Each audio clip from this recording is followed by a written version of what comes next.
بسم اللہ الرحمن الرحیم۔ السلام علیکم ورحمۃ اللہ وبرکاتہ۔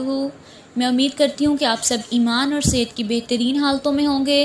اللہ سبحانہ و تعالی ہمیشہ آپ کو اچھے حالوں میں رکھے اور آپ کی طرف بڑھنے والے ہر شر کو خیر میں بدل دے، آمین۔ 9-10 محرم کا روزہ، یعنی اس کی کیا فضیلت ہے؟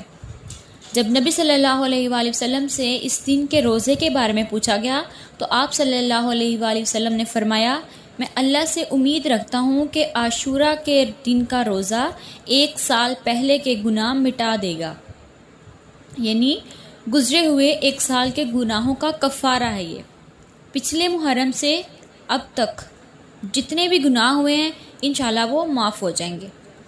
تو اس دن کا روزہ مستحب ہے۔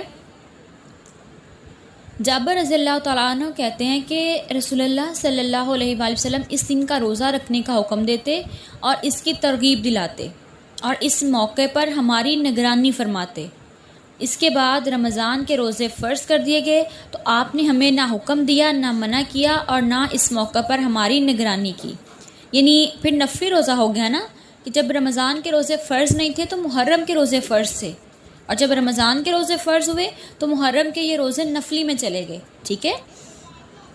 اور عبداللہ ابن عباس کی بھی ایک روایت ہمیں ملتی ہے، وہ کہتے ہیں کہ جب رسول اللہ صلی اللہ علیہ وآلہ وسلم نے یوم عاشورہ کا روزہ رکھا اور اس کا روزہ رکھنے کا حکم دیا تو صحابہ نے عرض کیا تھا کہ یہی دن ہے جس دن یہود اور نصارہ جو ہیں وہ تعظیم کرتے ہیں، یعنی یہودی بھی 10 محرم کا ہی روزہ رکھتے ہیں۔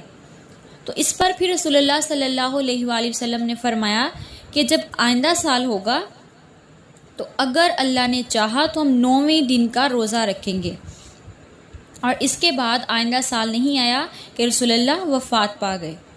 تو افضل کیا ہے کہ 2 دن کا روزہ رکھا جائے، یعنی 9 اور 10 کا، کیونکہ یہودی 10 محرم کا رکھتے ہیں تو مسلمان اگر ہم لوگ بھی 10 کا رکھیں تو ان کی مشابہت ہو جاتی ہے نا، اس لیے کہا گیا کہ وہ 10 کا رکھتے ہیں، آپ 9 اور 10 کا ملا کے رکھ لیں۔ تو چونکہ آپ صلی اللہ علیہ وسلم اگلے سال سے پہلے وفات پا گئے تھے، لیکن آپ کا قول محفوظ رہا۔ اسی مشابہت سے عبداللہ ابن عباس 9ویں اور 10ویں کے روزے کے بارے میں حکم دیتے تھے کہ آپ 9ویں اور 10ویں یعنی 2 دن کا روزہ رکھیں، کہ یعنی یہود کی مخالفت کرو، ٹھیک ہے۔ وہ 10 کا رکھتے ہیں، آپ 9 اور 10 کا رکھیں، ان کے اپوزٹ کریں۔ تو عاشورہ کا روزہ مستحب ہے، آپ خود بھی رکھیں اور دوسروں کو بھی اس کی ترغیب دلائیں، ٹھیک ہے۔ اللہ تعالیٰ سب کو توفیق عطا فرمائے۔